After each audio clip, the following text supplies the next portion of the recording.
இங்கே பாரு முழுபெரிய மல்பெரிய தெரியல ரோட்டில் வளைஞ்சு கிடக்கு இங்கே பாரு ரோட்டில் வளைஞ்சு கிடக்கா நான் மரத்தில் தான் பரிசு பாரு நான் மரத்தில் தான் பாரு அருமையாக இருக்கல இங்கே போய் உட்காந்து பாரு உன்னை பறிக்க வேலைக்கு வா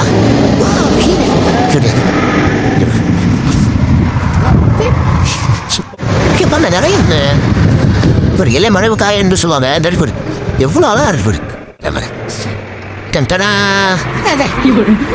செம்ம ஸ்வீட்டா சரிதா எவ்வளோ இன்னும் காய் கேட்டோம் அப்போ நான் நீ யூடியூப் சொல்லணும் அதே இதெல்லாம் நான் மூணு செம்ம காஸ்ட்லி ஆனால் இங்கே ஃப்ரீயாக கிடைக்குது அதுவும் நிறைய மாதிரி இருக்குது ஏங்கிட்டாப்புல தளத்தில் செம்மையாக இருக்கு அப்படி பறிக்கிறது என் கையில் இருக்குது கொஞ்சம் தட்டி விடாதப்பா இது பார்த்தீங்களா மக்களே மல்பெரி செடியே எவ்வளோ பெருசாக இருக்குன்னு நீங்கள் யாராச்சும் பார்த்துருக்கீங்களா மறக்காமல் கமெண்ட் பண்ணுங்கள் வீடியோவுக்கு லைக் பண்ணுங்கள் சப்ஸ்கிரைப் பண்ணுங்கள் சப்போர்ட் பண்ணுங்கள் பாய்.